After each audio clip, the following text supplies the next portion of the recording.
Well, welcome everyone. Thank you so much for joining us for today's presentation. My name is Karen Hale, and I am the Senior Program Coordinator at the Collaborative Center for Community Engaged Learning and Research, which is part of the Division of Diversity, Inclusion, and Community Engagement, or DICE. It's my pleasure to welcome all of you here this evening. I want to thank you for joining us for this special presentation on critical mentoring, a topic that's even more important during these changing and trying times, especially for underserved youth.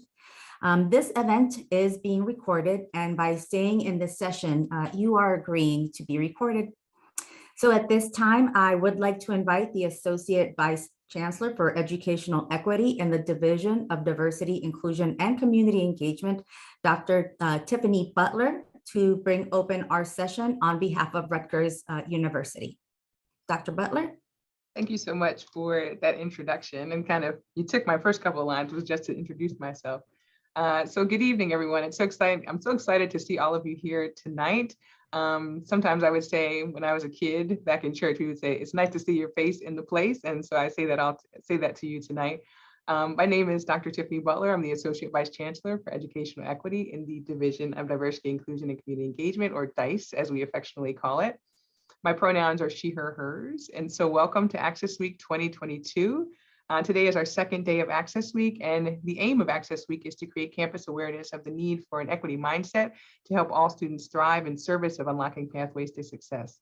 And so this year's theme is Enacting Beloved Community, and we believe that we achieve this by serving students holistically, supporting underserved students from a wide range of experiences and backgrounds to drive student success. And so our Access event for this evening is Critical Mentoring with Dr. Torie Weiston-Serdan, who will offer a critical framework to engage in culturally sustaining mentoring practices for those who are working with youth. And so the program will feature how to uplift up marginalized and minoritized students and center their voices to make them collaborative partners in their mentoring relationships. So on behalf of the entire DICE division, our Senior Vice President for Equity, Dr. Anna Branch, and the Educational Equity Group, welcome to Access Week 2022. And so as we come into community and begin to engage in some of this work together, we like to do a community acknowledgement. And so it's just naming and giving an acknowledgement of the current time, place, and space that we're in as a community, right? So as we enter in as whole people, we're saying that we recognize that current events may be affecting people in different ways. So the social issues, the political climate, the ongoing COVID-19 pandemic distractions, projects, deadlines, and all of those things may be impacting us in different ways as we come into this space. But we thank you so much for being in community with us today. Okay, thank you so much, Dr. Butler. I just want to give you a little info for tonight's session, the format. We are going to have a talk with Dr. Torie Weiston-Serdan, followed by an intergenerational discussion with our student mentors. And then we will follow that with your questions that you can submit at any time in the chat. And so before we move on to the very next thing, I just wanted to give the land acknowledgement. And so again, even as we enter into community and we begin to engage in this work today, we just want to give recognition to the Lenape people who we're working on their indigenous ancestral homeland. And so want to give credit where credit is due as we engage in this work today. So thank you so much for your time and attention. And again, I turn it back over to you, Karen. So now it is my pleasure to introduce our special guest, Dr. Torie Weiston-Serdan. She is the Clinical Assistant Professor and Director in Community Engaged Education and Social Change at Claremont University.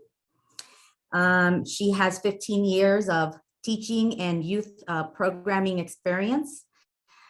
She's an emerging leader in the youth mentoring field. She did write the book, Critical Mentoring, a practical guide, which has become a handbook for culturally sustaining youth work in the discipline. Outside of teaching and research, Dr. Weiston-Serdan runs the Youth Mentoring Action Network, which is a nonprofit dedicated to leveraging justice and equity mentoring. Everyone, please join me in welcoming Dr. Weistan-Serdan. I leave it to you. Thank you so much. I'm so excited to be in this space with you all. Thank you for the warm welcome. Thank you for pairing me up with some dope young people. I'm super excited to be in conversation with them. And I'm really excited to be talking to you all about critical mentoring today. You know, part of what I do all the time is really talk about critical mentoring, but it's really special for me, A, when I can do it alongside young folks, and B, when I can do it in higher ed institutions where I feel like there's a real responsibility for folks to step up to the game plate in this way, especially as it relates to showing up for young people and doing the work that young people deserve. One of the things that I always talk about is just my own experience as an educator, how I came to critical mentoring, because that helps me tell the story of what critical mentoring is. I was a high school English teacher for over 15 years. And really in my first year of teaching, I immediately recognized that there was going to be an issue with doing the work that I thought was really the most meaningful for young people within the auspices of the classroom context. You know, even just, we could talk about education as a whole separate issue, but being in the public high school classroom, I just recognized immediately there's 40 young people, there's one of me, I have them for 58 minutes at a time, they're gonna go off to another class. And I was really looking for some sort of meaningful way to engage young folks. And I was thinking really about what mentoring meant within the auspices of classroom context, but also in community. And I was also really thinking about how to build relationships. And I love that you all talked about what it means to be in community. And when I think about mentoring, I think very much, I really feel that mentoring is about building community, being in community with young folks and being a resource and a support for young folks.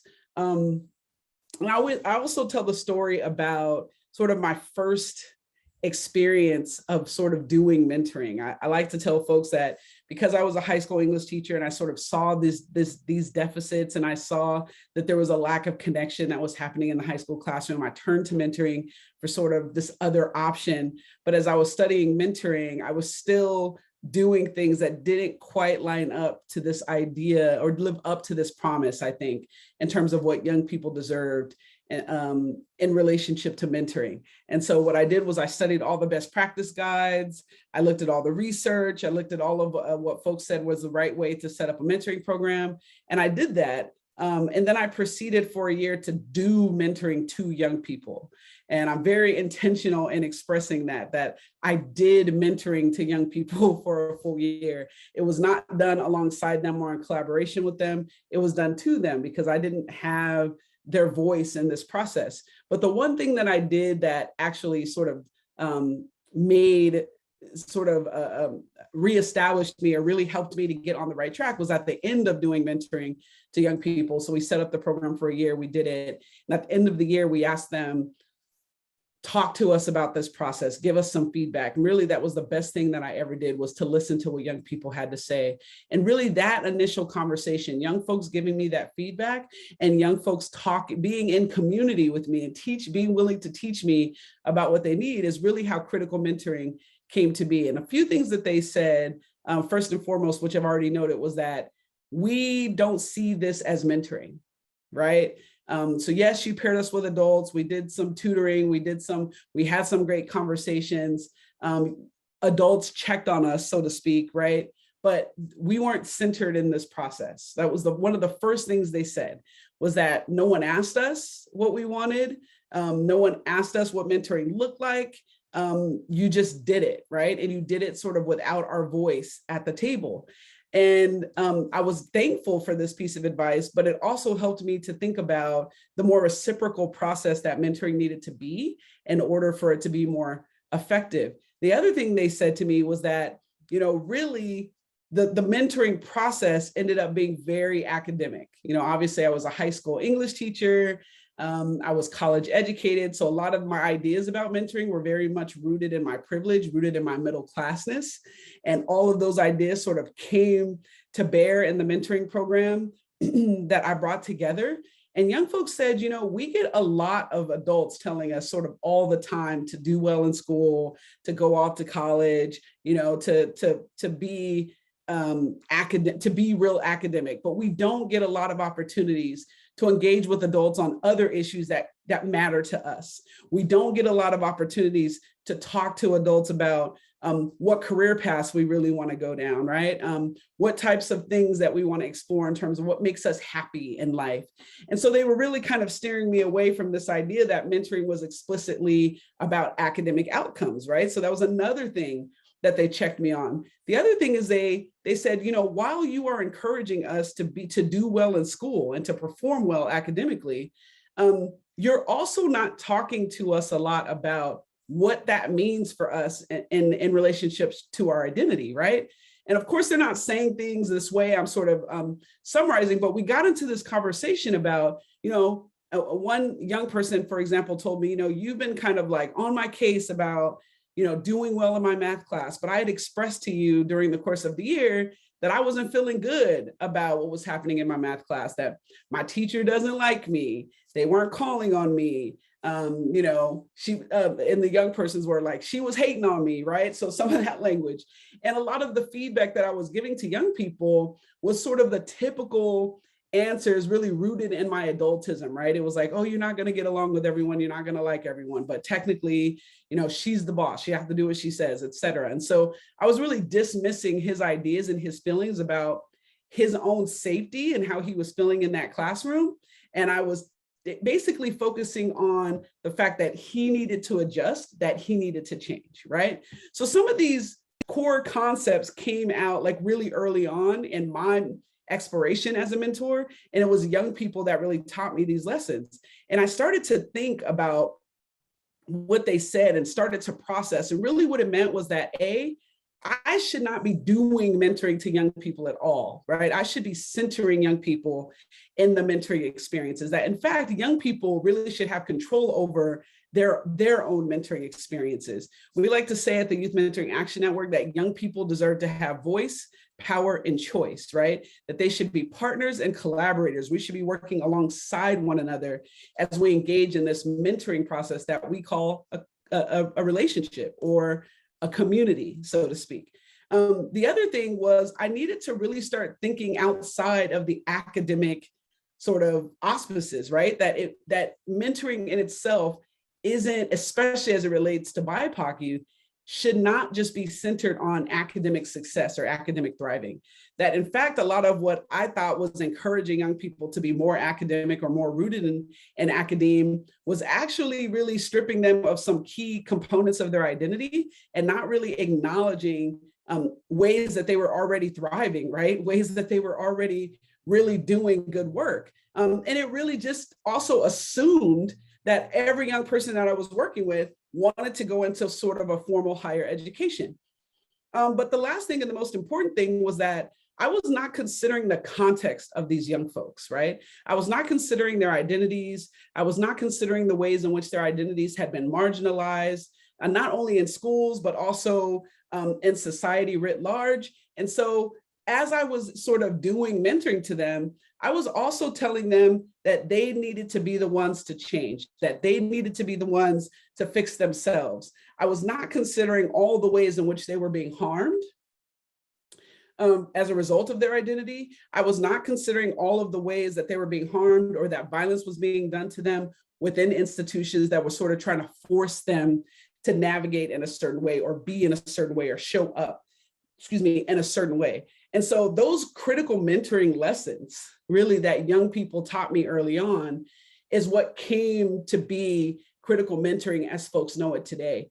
It was thinking about how could I shift my role and my responsibility as mentor to be more considerate about the identity of the folks that I say that I'm mentoring, right? How could I be more intentional about curating spaces where young people who I call my proteges feel safe, feel secure, feel loved, feel affirmed, right? How do we explicitly talk about identity? How do we explicitly have conversations about race, class, sexuality, gender, right? All of these things that we were all navigating, but no one was talking about because we felt a lot safer just talking about how well they were doing in school, if their grades were getting better, the last test scores that they had, right? And I started thinking about mentoring being a little bit bigger of a responsibility in terms of ultimately making change, right? And attaching myself and really some of the young people I work with to larger movements that meant we were working together in collaboration to make greater change. And it also just really made me think about how I show up, right? How I show up as an elder. You know, one of the things that young people taught me very early on was just about how we often dismiss them and their ideas and their lived experiences, right? And how we sort of bypass that and sort of ignore context to say, you need to fix yourself. And I use the example of respectability politics to really illustrate this point. So many mentoring programs at the heart of their programming have respectability politics baked in within their programs, right? Let's learn how to tie a tie. Let's have a professional dress day. Let's focus on, how to get these young folks to pull their pants up or look more respectable. And I think that certainly when we're working with young people, we need to have very intentional conversations around professionalism, et cetera. And even what that means, I think unpacking some of what professionalism actually means is a really important question to have, or a really important discussion to have too. But I think really every time that we did that, we were saying to them that by fixing them, by changing them, that it would somehow magically fix all of the context that was steeped in white supremacy, right? That was steeped in racism, that was steeped in all the sort of sexism, right? And all of these different issues, that it would somehow fix that. And it was a misnomer, right? And it was a miseducation too, on some level, that I was saying to young folks, look, if you just take that hoodie off, you'll be more accepted. Like your math teacher you will stop experiencing microaggressions in your math class if you remove your hoodie, right? Which we know isn't correct. So young folks really just taught me to think more intentionally about the kind of guidance and the kind of wisdom that I was sharing and what it meant to be a mentor and what it meant to be a partner to young folks. And more importantly, a co-conspirator to young folks, right? And at the time that young people were teaching me all of this, I was also reading a lot of critical race theory work, and specifically critical race theory in education. I was reading Gloria Ladson-Billings, the OG, and some other folks.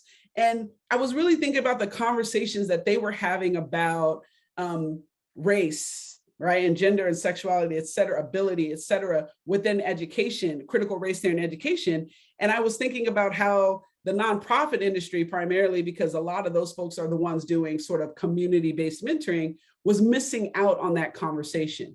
And so between the research on critical race theory and the research on mentoring and some of those key components, I sort of figured out how to apply critical race theory to mentoring. And that's where critical mentoring ultimately came from in terms of the theoretical or the research side. But I always tell the story of how really young people brought me on this journey of how to best be a support for them, how to show up as an elder for them. And I think about this iteration, like this current space that we are in now, where we are asking young people to not only exist, but we're sort of really forcing them to be in the midst of a global pandemic, right? We're forcing them to go to school, to work, and to do all of the things that are challenging, that are really challenging in this moment, without fully taking into consideration what it means to be living through a pandemic.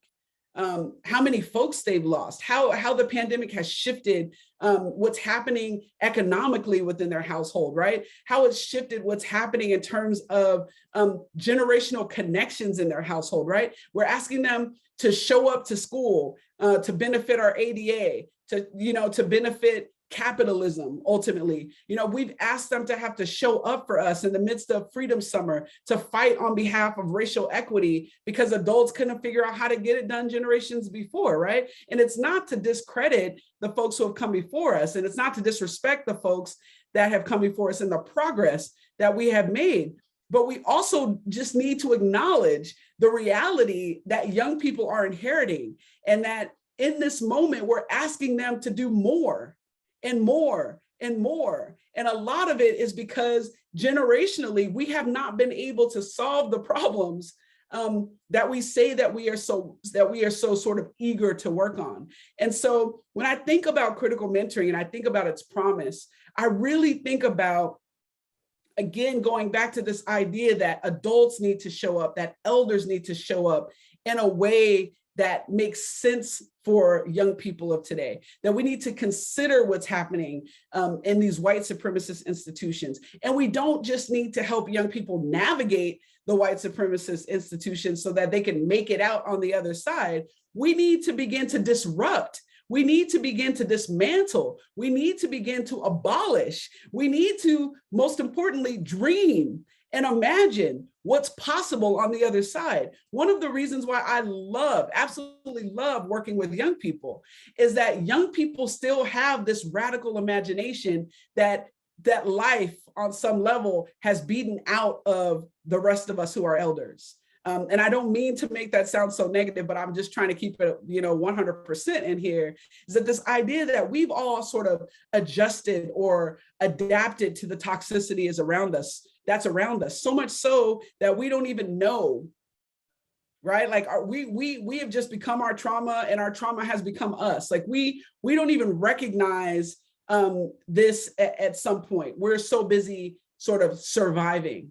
And one of the things that inspires me about young people is they still have this radical imagination, and that they question and they challenge and they say, well, why is it like this? And why does it have to be like this? And one of the things I notice in terms of the dynamics between sort of adults and young people is that I hear adults say all the time to young people, well, it's just always been this way. We've always done it this way. We're not going to change that policy because that policy has been in effect since whatever year you want to note, right? And what I hear young people challenging us to do, is to move away from that idea that just because things are like that or have been like that, that they have to continue to be that way. What young people do is young people inspire me to rethink, to reimagine, to change, right? They push my boundaries, they question, they challenge, right? They say, just because you lived through that harm doesn't mean that I should have to live through that harm. Just because you lived through that trauma does not mean that I have to live through that trauma. And really, when I talk about critical mentoring, folks think I'm talking about young people. I'm talking about the mentors more than anyone, right? In order for us to do our work as mentors, as adults, as elders, as seasoned folks, whatever sort of terminology you want to give to us, we need to do the work of unpacking and healing for ourselves so that we can be who young people really need us to be in this moment. And what they need us to be, what they really need us to be, is loving, is caring, is supportive, is to push them in positive ways, is to affirm them in their true identities, is to acknowledge how harmful and violent these systems are and continue to be, to cushion some of that fall for them and that impact that they're experiencing. And I think most importantly, what they need for us is to not rest on our laurels, but to begin to act alongside them as they push us to be better, as they carry us into the future. That is what I think, for me, it really means to be a critical mentor and to show up in the ways that we need to show up. I tend to quote Angela Davis, who says, young people should be able to see further because they are standing on our shoulders. And for me, my role, the role that I've embraced as an elder in this work, is to think about how I can continue to strengthen my shoulders so that I can lift young people up, so that they can see beyond what I can see for today. If there's a legacy for me to have to leave behind, that should be my legacy, that my shoulders were strong enough to lift up the next generation so that they can have the ability to freedom dream, right? So that they have the ability to move us into the future that we know that we all desire and that we know that we all deserve, right? So we're thinking about critical mentoring. We're thinking about centering youth voices. We're thinking about powering and resourcing youth voices. We're thinking about being good partners and good co-conspirators. curating spaces where young people feel safe and loved and affirmed, right? Challenging institutions that would keep young people from doing the future work that they need to do. It's about loving ourselves, and it's about loving young people, right? And really this notion of radical freedom dreaming is particularly important because too often, and I think this has happened with generations right now, that too often we are so steeped in this fight. We are so steeped in the challenges. We are so steeped in this idea of survival that we forget that there's something beyond us, right? We forget to freedom dream. Again, we forget to use our radical imagination. And young people continue to push us to do that. And young people deserve better than what we've been offering them. Young people deserve mentors who are willing to have honest and courageous conversations with them. Young people deserve mentors who are willing to take a stand and to help them challenge these systems that we know are harmful for every single one of us. Young people deserve for us to be able to see far enough, right? To be able to clear enough of a path so that they can get to the next level, so that they can get to the next step, right? And so as I leave you with, these ideas around critical mentoring, I want to leave you with this sense of urgency around the work that we need to do as elders, around what's important in terms of listening and centering young people in their freedom dreams. And I know I'm looking at my timer because I always set a timer because once I start preaching, y'all, I tend to not stop. But I'll leave you with the words that young people deserve the best of us so that they can be better than us. Young people deserve the best of us so that they can be better than us. And with that, thank you. I appreciate it. I think that was somewhere around 23 minutes. I'm trying not to go over. And is happy to be in community, really happy to share space with young people and excited to continue this conversation. Wow, that was so great. Thank you so much, Dr. Weistan-Serdan. We are going to be moving on to that intergenerational dialogue. And since your work is very youth-centric, we want to get some insight from our students that are part of the collaborative program. So we have some Rutgers Bonner leaders and some collaborative mentors. The Bonner program is a nationally recognized 4-year undergraduate civic engagement program that provides leadership, programming, academic support, and engagement opportunities. And the collaborative mentoring program since the fall of 2010 has supported, economically disadvantaged local youth here in New Brunswick through our partnering organizations like the New Brunswick Free Public Library, Middlesex Community College, PRAB, the New Brunswick School District, and we can go on. But we are going to have these students join us for this discussion, and they are Kevin, Ushma, Anthony, and Zanzita. I'm just going to give you a quick little bio about them. Kevin is a first-year student here at Rutgers, and he's in the School of Engineering. He intends to major in biomedical engineering, and he does work with Upward Bound, a pre-college program where he tutors students in various course subjects. We have Miss Ushma Patel. She's a super senior, and she's majoring in biological science. She's going to be graduating this May, but she is aspiring to be a dentist.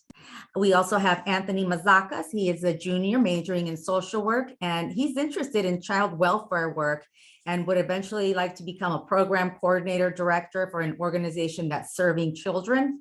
And Sanzita is a senior that's studying poli-sci at this here and on campus, and she works with several populations through the Rutgers Upward Bound program, New Student Orientation, Scarlet Ambassador, and she's also been a Rutgers Bonner leader. We are going to have these questions, and we are going to have another Bonner leader, Farida Labib Ali. She will be taking over. Farida?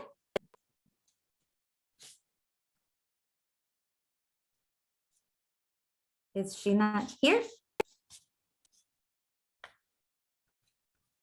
Oh, who's going to help me with those questions that are in the chat? Okay, so We're gonna have the dialogue first, Karen. So I think Sanzita's leading that off. Okay, so we are going to be moving on to those questions. Please throw your questions into the chat, everyone, so that we can cover those. But And we're going to do the intergenerational yeah, let's go ahead, students. dialogue. If we can start with Kelvin, you have a question. Let's start with yours, please. Hello, everybody. As previously mentioned, I tutor for the Rutgers Upper Brown Pre-College program, a program aimed at helping high school students prepare for their college experience. And my question to you, Doctor, is, are there cases where critical mentoring isn't enough to help certain individuals? And how do we address these rare cases? Thank you for that question. I mean, I think I got a more holistic vibe. So I don't think critical mentoring is ever enough, right? I think that it's a part of something much larger in terms of the movements that we need to continue to build, the ways that we need to push institutions, right? The abolitionist work that we need to do to sort of dismantle, but also build, what we think is possible. And so for me, I see critical mentoring as just like one piece of sort of all of these different things. But the reason why critical mentoring for me was particularly important was because we often sort of theorize around movements without centering youth voices again. And what we're kind of, and to be historical about this, like young people are often the very center of movements, like they move movements along, right? But we don't have we haven't had, I don't think, really intentional ways to cultivate the future of these movements, right? It's just sort of happened. And so for me, mentoring is a really intentional way to do that. And it's a way to continue those movements. And it's a part of the bigger piece, right? Or the bigger sort of puzzle that we need to put together to get free. Thank you. We have Ushma Patel. Hi, Doctor. That was a very, very powerful and impactful speech. Thank you for that. It was very eye-opening. So I am a mentor with the Collaborative Mentoring Center, and I tutor students at the New Brunswick Free Public Library, usually students from pre-K through 12 in math, science, and English. So it's a very, very eye-opening experience there too, just seeing all the students who have so many adversities, but they come and they still want to fight for an education. So it's very, very important. My question is, how do we encourage or motivate young people to find their own voices? Thank you. Again, these questions are awesome. For me, it has been about creating spaces where they can use their voices and practice using their voices as often as possible, right? And one of the things I noticed when I really started to do critical mentoring work myself is I would, of course, center youth voices by asking my protege, like, hey, what do you want this mentoring relationship to look like? How do you want me to show up as your mentor? What does mentoring look like for you? And young people would just kind of give me this look. And it wasn't necessarily that they didn't know the answer, but it was like they had never really been asked, right? They didn't have a lot of opportunities as young people to voice, this is how I want to be, right? In community with you. And so what I learned very early on is that I need to be really intentional about giving them, or I don't even like the word giving, but like I needed to be as intentional as possible about making sure they had ample opportunity to utilize their voice so that they could hear themselves, so that they felt confident, right? So that they just sort of practice over and over and over again, sort of commanding a space and like showing up and being courageous, right, in the way that they really wanted to. So I think when we're thinking about like curating mentoring spaces, we have to think that same thing. How often in this mentoring space can we make sure that young people are leading, young people are the ones speaking, young people are the ones facilitating, and just making sure that they have a lot of opportunities so that they gain more confidence in themselves and in their voice. Thank you. Thank you so much. We have another great question from Anthony. Hi, Dr. Serdan. I really enjoyed hearing your your talk, and I'm also excited to hear you answer more questions later. I'm Anthony. I have worked with Upward Bound, hopefully will continue, and I'm currently working within a New Brunswick middle school doing tutoring. And I was wondering, all of my mentoring so far has been online. So one of the things you talk about in your TED Talk is letting youth lead. So I was wondering how you can apply that specifically to online mentoring, since things are so much different in that format. Thank you for that. And things are so much different in that format. And thank you. It helps me to sort of reiterate the point that we are all existing in this global pandemic and we have to give each other grace. So I just wanted to say that again in case we forgot. But I think in the online space, it's not that much different from the physical space, right? It's just about making sure that young folks have the power to really dictate what those meetings look like, and making sure that they have all the tools and the resources that they need to facilitate their own spaces, even if it is online. I know one of the things that young people said to us during the course of the pandemic, especially in the first year, was like, do less. People started thinking during the pandemic, people were like, why don't we just take everything that we were doing in person and do it online? And I don't think, especially in that first year, we really recognized how taxing that was and how overwhelming that was. And I think on some level still is.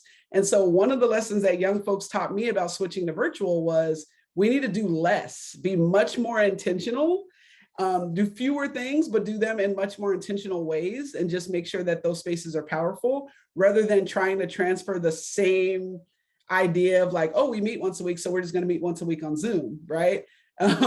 Things are a little more overwhelming now in the virtual space, and people expect more of us because of the flexibility that we have to get from meeting to meeting, and I have to commute and all these things. And so there's a lot of overwhelm attached to that. So, I mean, I think the same rules apply in terms of making sure that young folks can have ownership of those spaces. But I think the added lesson there is just to be really intentional and to do less.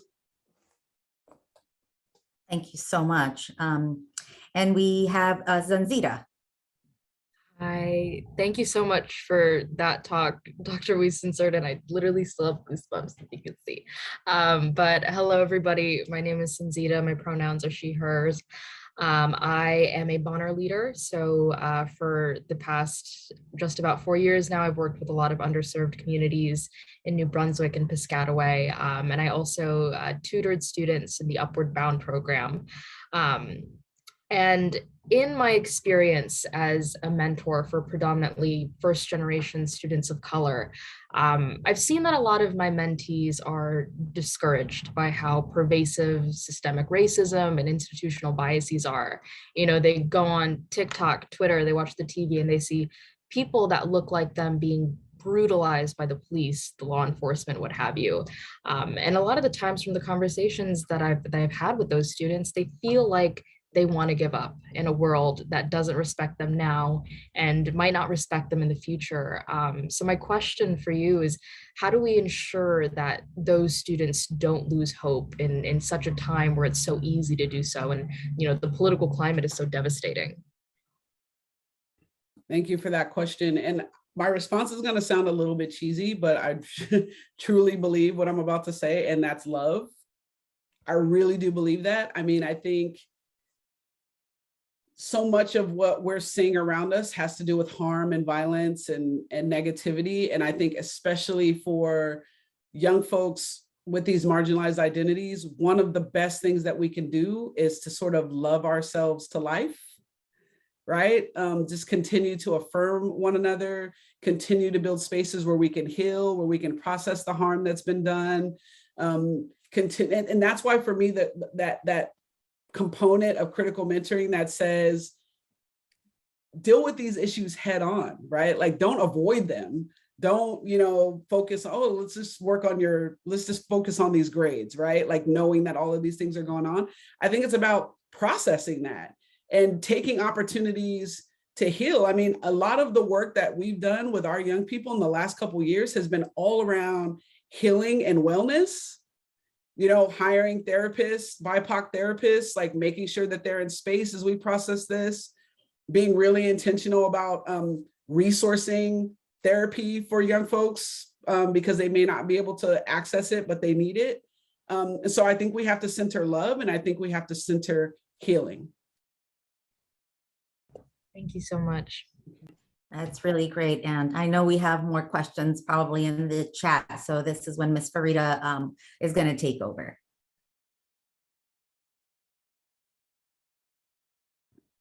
Hi, good evening. My name is Farida.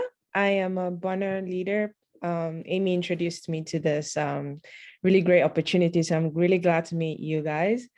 The first question we have in the chat is, how can mentors create a safe space for their multilingual or international mentees?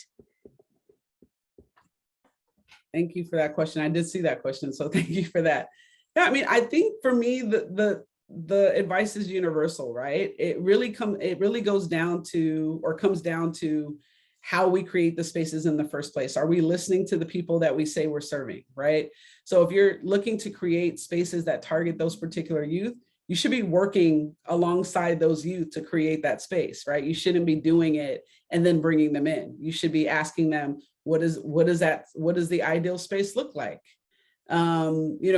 What kind of services would you need? Like, what would a program look like? One of the examples that I give is, we just launched some Black Girls Work 2 years ago. We call it our Black Girls Empower initiative. And we spent a year before we ever launched anything just talking to Black women and girls, just talking to them, just bringing them in and, having focus group sessions and asking them questions about what programs might look like, who they'd want to see head up the programs, how should they be facilitated, what should the priorities be, right? And so we didn't build anything and then say, okay, Black women and girls, come and see what we got for you, right? Like, we asked them first, what do you want? And then after that, the next step was to then work alongside them to build it. So then we specifically hired Black women and girls to facilitate this programming, right? So I think the same thing goes with those other types of mentoring programs, that we need to listen to the folks that we say we want to serve. We need to work alongside them so that they're fully engaged in their own programs and services. And I don't really think that there's another way we should be doing mentoring at all, but that's just, sort of specifically, I think that's what you do to set up the right kind of space.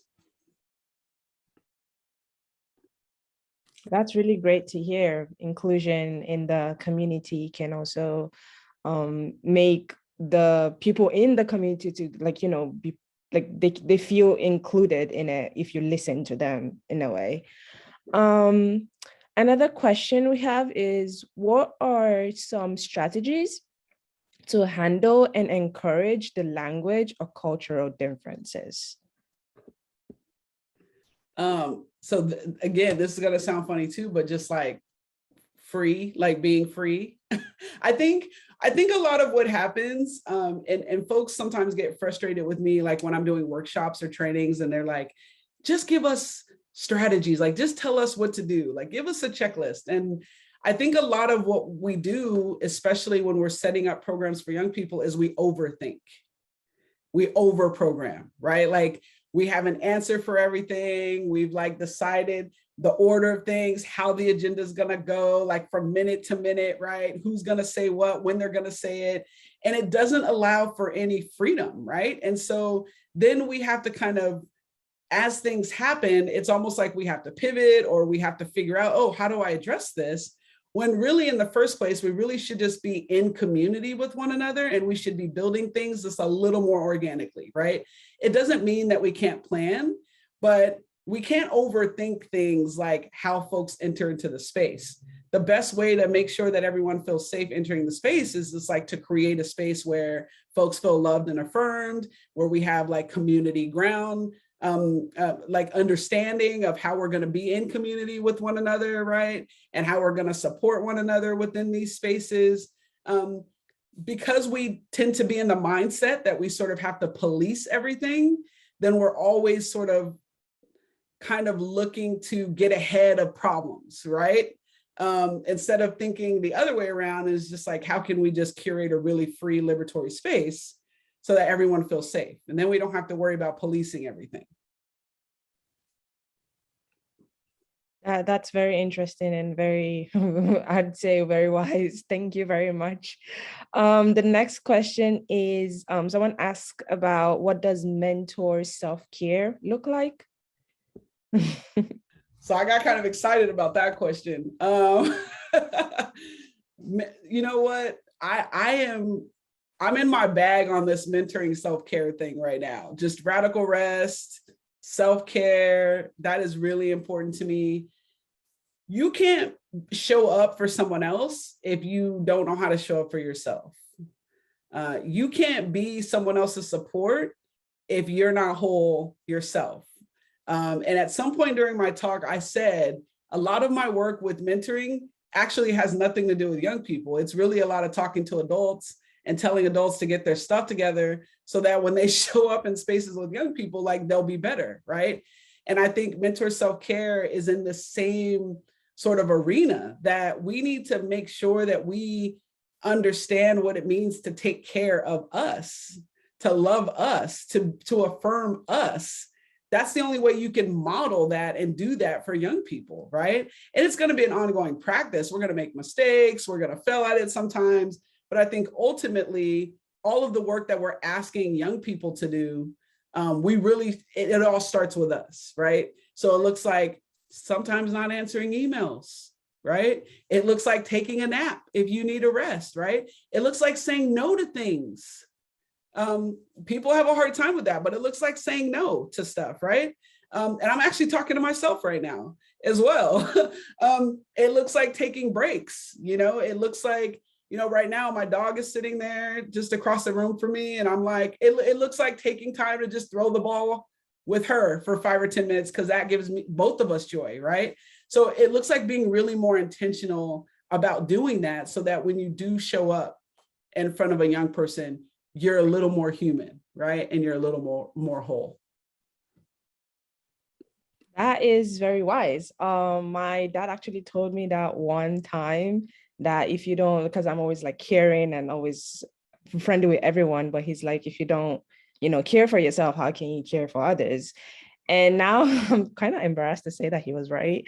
But go tell dad that he was right and stop playing. Tell him thank you for the elder wisdom. Definitely. Another question was why or how should we constantly challenge our underlying beliefs and assumptions about society? That's another one that's just ongoing work, isn't it? We have to educate ourselves and continue to educate ourselves. We have to know that on a daily basis, we will make mistakes and get it wrong. But I think for me, a lot of this question lies in the self-reflection, right? We're human, right? So we're going to make mistakes. And then we also have like an education system and media and a lot of sort of ideas that influence the way we think and the way, we perceive other folks. But I think too often we're afraid to be wrong. And I think that's a lot of, for me, that question really is about that regular self-reflection that we need to do to check ourselves, right? To question why we kind of went there in the first place, like what's impacting that kind of decision-making? Why did I look at this person like this? Why did I clutch my purse when this particular person, crossed my way? I mean, really doing that sort of regular self-reflecting on why are we thinking the way we're thinking, and why are we showing up in the way that we're showing up, is a really important piece. And again, I think, part of it is like embarrassment. Part of it is like people are just like kind of, they don't want to get caught being wrong, so to speak. But I think having that kind of humility to recognize that everyone makes mistakes, but it's going back to that reflective piece of like, okay, I made the mistake. How am I now accountable to my community or the folks that I've harmed? And how do I show up better next time? And you can't do that without reflection. You can't do that without a little bit of like, all right, I need to get myself together here, right? or allowing your community to call you in a way that helps us all move forward. Yeah, and it's kind of hard. Like you said, we are all humans. We don't want to see fault in ourselves. So we try to like, oh, I'm the better person. But I feel catching yourself when you're in that state of mind is better. And so you can reflect on yourself. Very great. These are really great questions. The next question we have is from Kelvin Guzman. I'm sorry if I pronounced the last name wrong. He asks, what are disadvantages of the youth not being mentored critically, and how deeply does it impact our society's future? Or what are the advantages of the youth being mentored correctly?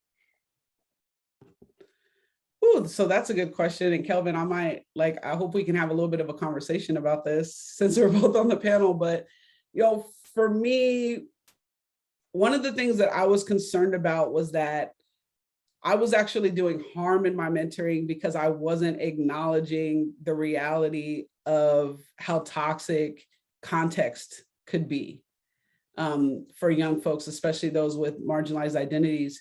And there was actually some research that came out around this idea that because we teach young folks, especially young folks from marginalized identities, the concept of meritocracy, that there's this sort of cognitive dissonance that's taking place. Like they can see that there's not a meritocracy, but we keep telling them that there is, right? And on some level, the research was saying on some level, like young people just check out and they just divest because they're like, you're telling me that if I work hard, I can get to this point, but I'm clearly looking at like the cheating scandal documentary on Netflix. And I know for a fact that that's not true. And so why do you keep teaching that to me, right?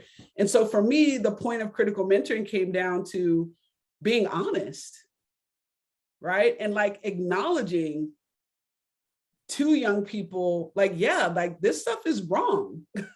This is like situations are bad, right? Like the systems that you have to navigate are harmful. Like, yeah, there's very real violence that you're experiencing. It doesn't mean that we give up, right? It doesn't mean that we stop, but it just means that for me, it was like, there was a sense of, I don't know if the right word is peace, but there was a sense of, maybe the right word is peace of just like saying, you're right? You're not saying things wrong, right? There's nothing wrong with you. And I felt like the harm that I was doing was by saying to young people, like, you're the one who needs to get fixed, not the world. And that was like a terrible thing. And so for me, really the advantage of critical mentoring is about being honest about that, like really making sure that truth is at the forefront, and then working together in love and in community to figure out what we can do for ourselves and for changing what's happening around us. And Kelvin, I wanted to ask you, and I hope this is okay. I know like folks are asking me questions, but since we're like in this intergenerational vibe, I wanted to ask you, Kelvin, a little bit about your mentoring experiences, because you asked me this question about, what is mentoring the right way? And so I want you to tell me, from your experiences, did you have a good mentoring experience? What did that look like? And how has that impacted like how you're showing up today for the young people you're serving? Well, I think it goes back to the conversation of adultism that you mentioned, that it's important to acknowledge their perspective as well. And just because you're in a higher position or you're older, it doesn't always mean that you're right. But I feel that has helped me, like acknowledging that their perspective is valid as well, has helped me in my mentoring experience. And I feel that once you open up to the students about your own experiences or being more open to receive their experiences, I think that allows your mentoring experience to progress better. And yeah, I think it's like you said about cognitive dissonance, that we sometimes ignore the truth, but we may not be able to recognize that truth if we're not open to the perspective of the younger folks. Thank That's you for great. that. Yeah, I know Sanzita's got a really great question. So maybe she can go Sure. ahead. Before you coming here, I took it upon myself to read some parts of your book, which was absolutely lovely. I love the one analogy that you made of, cleansing the air and purifying the water in the context of students. And, at one point in your book, you mentioned how oftentimes a lot of mentoring programs, they're not doing it right. A lot of the times they'll inadvertently lead students to embody a lot of white values and, instill a lot of these middle class white archetypes. And I love that you use the phrase that mentors sometimes will help young people adapt to toxic water and polluted air. And I think that whiteness and middle classness has sort of become synonymous with privilege and safety, because we're not seeing like mass amounts of white people getting shot by the police. It's only people of color mostly. So I think for a lot of young students, seeing that, assimilating to whiteness, whether subconscious or unconscious, is compelling. Just vibing with being white just seems like the safest route to go. And so I think, I'm curious, how do we empower students to feel comfortable in their own context and reject all of these racial impositions, or, how do we dismantle internalized racism? Thank you. And for all of those points, you dropped gems right there. So for me, I mean, I don't want to keep saying love, but I know love is going to be in this response as well. But it was really about like not reinforcing this meta narrative, the same stories that young people hear, which is this concept of like, pull yourself up by your bootstraps and work really hard and like move out of the hood and go live in the suburbs, or like sort of all of this quote unquote American dream rhetoric that really, like you said, equates to the more proximity you have to whiteness, like the closer you are to whiteness, the better for you, the safer you'll be, right? Which we know is wrong, but we also know that in sort of continuing to push that same narrative, that we're also giving whiteness like a lot of credit that it doesn't deserve, because there's tons of brilliance and innovation and work ethic and I could just keep going, right? In communities, in Black communities and communities of color and queer communities and communities where folks have had to navigate like in terms of disabilities, right? Like we know that there's thriving there. I mean, I think about, and I'll try not to make this too long, but I'm thinking about when my first experience when I traveled to Ghana, like maybe 3 years ago. And during the course, like we were there for 2 weeks, we were on a writing retreat, and I was there with 5 other Black women. So it was like a whole vibe. And we were visiting sites of racial trauma, like as part of our experience there. And as the more we sort of visited different sites and the more the story evolved, like I kept seeing so much power in me, right? Like the more I heard the story that enslaved or Africans were enslaved, like literally pulled out of their villages and their spaces, marched, across Ghana to the coast, had to survive that, had to survive being put in the dungeons on the coast, had to survive the Middle Passage, or, then getting through that, had to survive slavery. And I'm thinking the fact that I exist, that my grandmother, that her grandmother, like that my family exists and that we've been on this land and that we have managed to survive is dope AF. Like I came home from Ghana, couldn't nobody tell me nothing, because the story of resilience was like, look at this level of not just survival, but look at like what you created in this country after enduring all of that. And so I think because we don't tell those stories enough, A lot of the stories we tell are just always rooted in so much trauma, and not that slavery was not traumatic, like absolutely it was, but the way that we spin the story is like, oh, these poor Africans and these powerful white people, and like they suffered, right? But there's like a way bigger story. And because we don't tell the stories of how these marginalized identities thrive in spite of racism, in spite of sexism, in spite of classism, like in spite of being ghettoized, in spite of like being pushed out of educational institutions, in spite of like not being given business loans, in spite of not being able to purchase property. And like we still showing up and we still dope and can't nobody tell us nothing. That's what young people need to hear. That was I know that was long, but that's where I'm at with that. Thank you so much. And like everything you said was correct, but I feel like just hearing you speak about your experiences in and of itself, like that I think is enough to dismantle internalized racism. Like I think I'm going to take this recording and I'm going to send it to all my students, because I feel like when you hear somebody that is so eloquent, just so dope in general, like you just want to listen to them. And I think that like you are such an incredible role model. So like kudos to you. I love that. Yeah, thank you. I got like a little emotional right now when you were, talking about your trip to Ghana. That's just so powerful. I know that our other students, Anthony has another question, or Ushma, if one of you would like to go. I typed my question in the group chat before, but I can ask another one too. Okay. Yeah, so how does critical thinking help us to civically engage with our community? Yeah, we gotta think.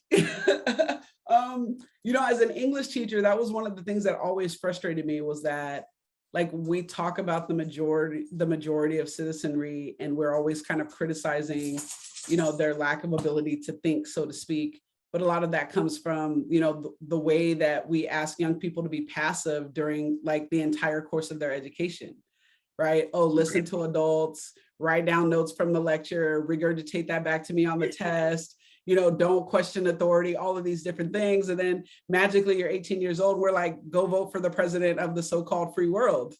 Even though you've had no voice like your whole life, right? And you haven't like been able to really interact and question and challenge, right? Because God forbid, like you offend an adult in authority. So, I mean, I think for me, critical thinking is like a really important component of this.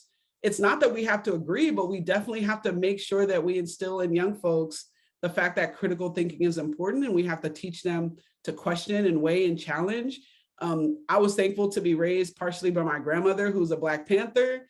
And from day one, like she told me, question everything. And I'm slipping into her colloquialisms, but she would say like, don't believe what white folks be telling you all the time. Like, ask questions, challenge them, right? Like from my grandmother, that's what she would say to me, and taught me very early on, like, don't be afraid to challenge something, and don't be afraid to be like, wait, why are we doing it like this? Or why do you think this is correct? Or, tell me more about that. And really empowered me, even as a young person, to know that my voice and my questions were important, right? And to always sort of like challenge what I was hearing. And she would also say like, believe, she would say, believe none of what you hear and only half of what you see, right? So like her idea was just always to like dig deeper, right? And I think that critical thinking is a really important component to ultimately getting free.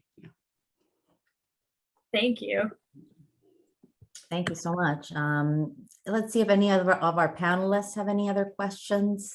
Anthony?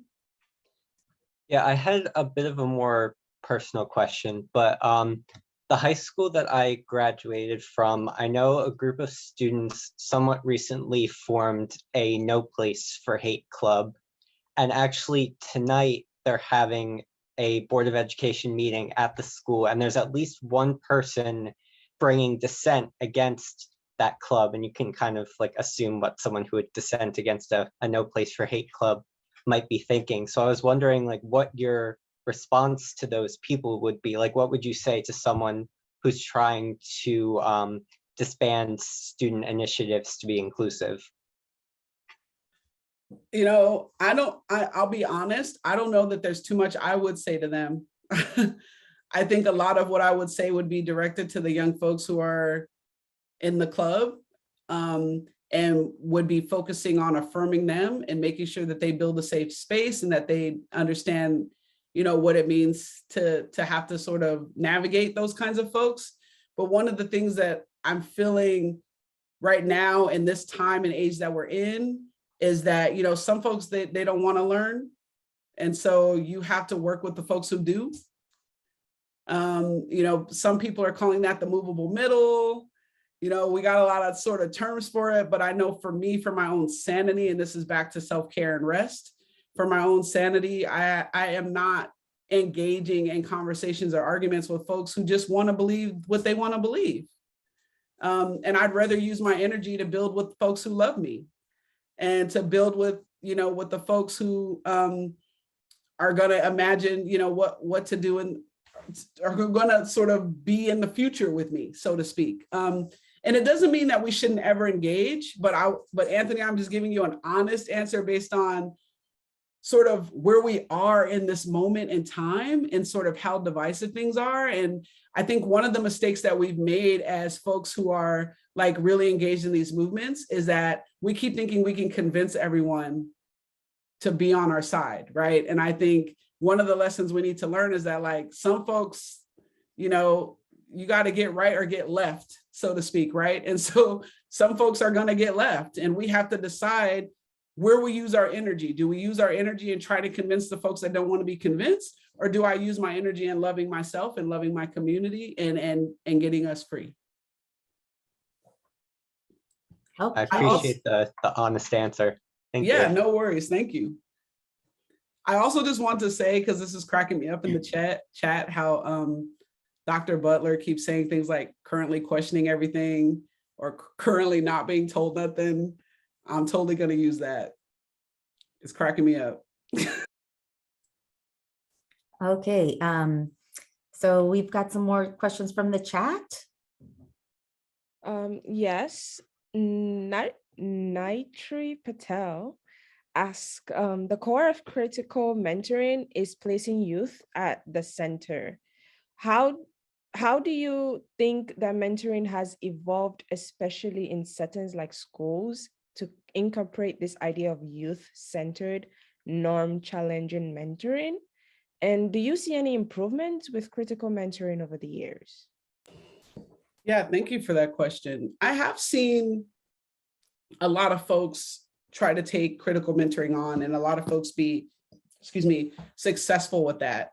I will be honest in saying that the places where it has thrived have not typically been in schools, because schools are too much centered on authority and discipline and punish and sort of these ideas that reinforce hierarchy. And maybe for some, I don't want to affirm everything that schools do, but I get sort of why, given the institution as it exists, why that needs to be.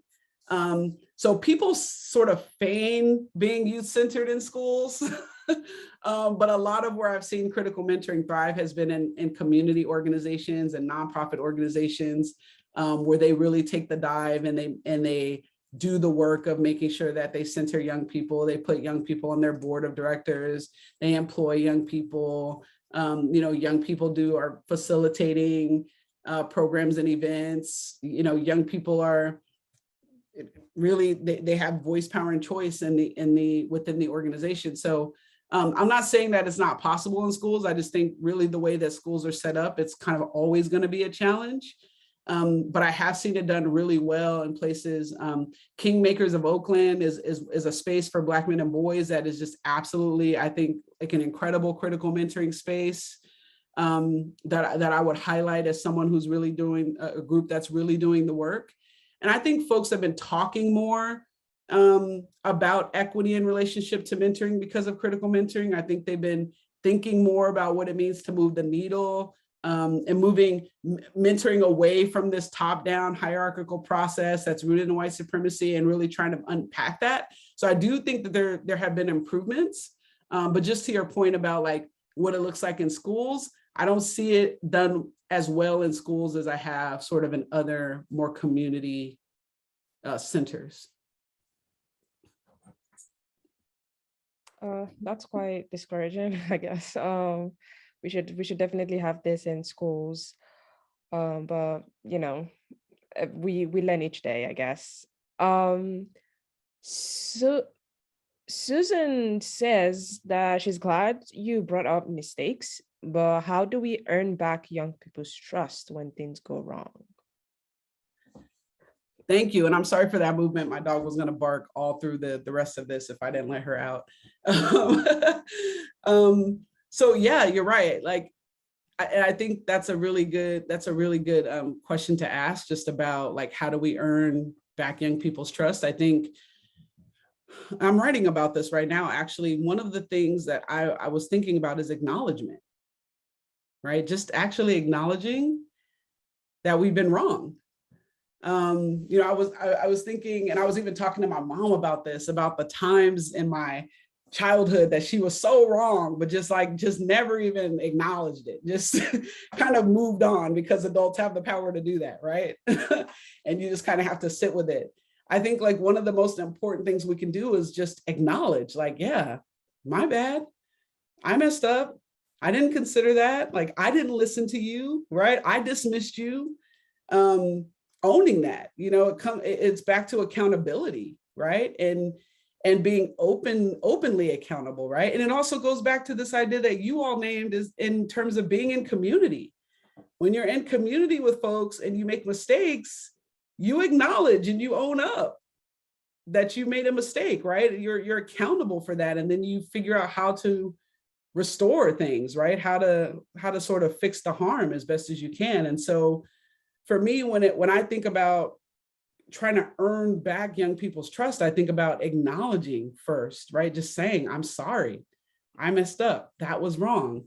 And I think it also then goes on to asking them how you can repair that harm.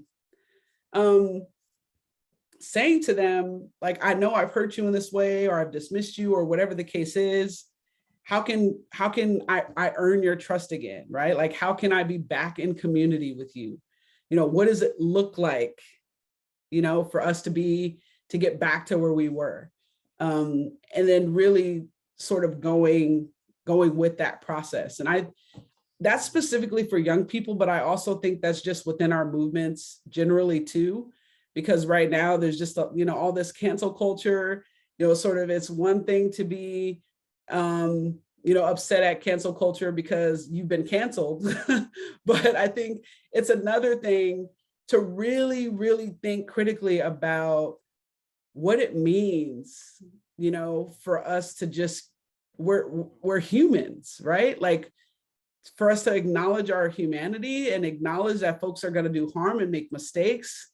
And how do we work on that and build and continue to build alongside each other? And I'm thinking very specifically about Adrienne Marie Brown's work on We Will Not Cancel Us, right? Like, we have to find ways to restore. We have to find ways, and as abolitionists who are thinking about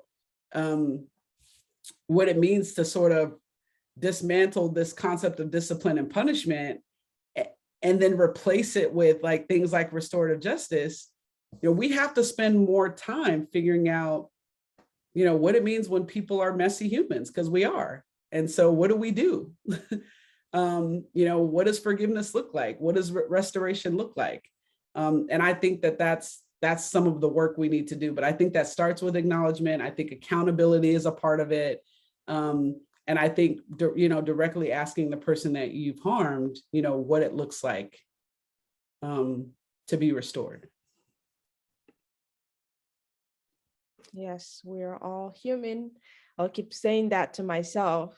And I hope you guys can, you know, just accountability, I guess. We're still learning. It's fine. Another question is from May Lin. She asked, how do you keep yourself from getting discouraged when your mentee is still having difficulties or not succeeding or not wanting to put in the effort? Um, I don't know that I get discouraged per se. I mean, I think sometimes it's just about where folks are. I've had to travel my own path, right? Do my own journey. I've made tons of mistakes. I know mentors have said things to me that I haven't paid any attention to, and some things that I did, right? And so I don't know that I get disappointed. I mean, I know it could be easy to get to that, but I think I just try to respect where people are in their own process and in their own development. And, one of the things I learned early on as a teacher was really the difference between being an authority figure and being a mentor, right? Because as a teacher, I kind of have the power and the authority to tell a young person, like, stop, you can't do that, right? Like, you can't go here, right? Or you can't behave in this way. But as a mentor who's engaged in a relationship with someone and who's in community with a young person, my role is less to tell them what to do and more to just be there on their journey alongside them, right? And so sometimes as a mentor, you see a young person, like, they're headed toward that wall, they're going to run into it. And you're like, hey, that wall is there, and you're running straight into it. And your job is not to, like, keep them from doing that, but your job is to be there, to be standing there after they hit that wall, right? It's just still be there with them. And like, hey, all right, like, I'm going to help you. I'm going to help pick you up. I'm going to help dust you off. What's next? I think we kind of have to have more that mindset of just people being on their own journey and sort of in their own development. Yeah, and I think acknowledgement comes in place here too, acknowledging if it's okay to feel discouraged, but you can also pick yourself up from there, and your mentor can also help with that. That's really good. Ludine asked, loving the conversation. She that's good. The mentoring program she focuses on preparing undergraduate women for their transition in the workplace. How can we support these students to be the full selves and challenge systems when their jobs may be at risk? Yeah, that's rough, because capitalism, the way capitalism is set up, I mean, I think, one of the ways that we've done it is it goes back to my point again about just having the conversation, right? Just having conversations about what it means, what it looks like. You're navigating these spaces, but also economic realities are a thing. And so it's about having a space where we can openly discuss, I'm having these challenges and this is what this looks like. I'm mad about this particular thing that's happening within the system. I'm willing to challenge it, or like, I got to live to fight another day because, this bill needs to get paid. Right. And I don't like fault folks, for not like always 100% showing up as an activist. Right. We all have this idea that, like, we all need to just like go in 100% all the time, right? And I think sometimes we just need a space to be like, I'm having trouble with this. This is a struggle. What are some strategies that you've used to get through this? Is this really worth, me risking my job? Or is this something that, like, maybe I need to just wait to see what happens, or maybe move on to another space? For me, it's more about having the conversation. And it goes back to that love and affirmation and encouraging them to be fully who they are, and also not taking any mess, but at the same time, like, just kind of walking that line. There really isn't a perfect answer to this question. And a lot of it for me has been just rooted in like having the conversation with folks and then letting them make their own decisions about what that is. Because I think we all make these sacrifices at some point in time or another, especially when it comes to like the capitalistic reality that, we got to live. Makes sense. Thank you for the advice. Anna Branch says, Thank you so much for this conversation. And she noted critical mentoring is not happening in schools. So what is the responsibility of institutions to create space that enables critical mentoring? Yeah, I mean, all the responsibilities, like schools needed to get it together. I try to, especially in this talk, like not talk too explicitly about schools, but as a person who, was a high school English teacher for over 15 years, I got mad beef with schools. I'm trying to cancel schools, no, but I just feel that, it's a really hard in sort of these massive systems to do things like that. I mean, I would start by saying, currently canceling schools, I love this. I would start by saying, teachers, because they have some sort of power within their classroom spaces, could really think about, centering young people's voices as much as possible, about making sure that they co-create curriculum with young people, things like that. I actually, even the physical space in my classroom was situated in a circle so that I would sit in the circle with the young people and not be standing up lecturing at them or down to them all the time. So even in my physical space, I try to create space that was more equitable so that we were all part of a learning community, rather than like me being centered and being the authority figure. So I think that there are ways that you could do it within schools. Ultimately for me, and again, because I really do believe in abolition, I do think schools ultimately should be abolished. I don't think that, or actually, I'm gonna stop what I was gonna say. I think schools do exactly what they're meant to do, which is why there's such a lack of equity, because they reproduce they reproduce sort of the capitalist, the racist, capitalist, patriarchal system that exists in larger society.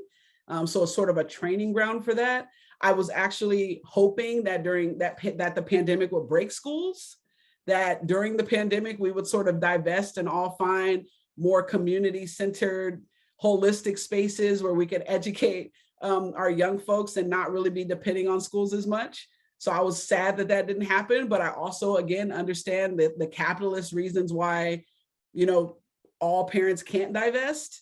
But I think that that's another frontier. And I think that the pandemic is exposing a lot of those cracks, I think more so than ever.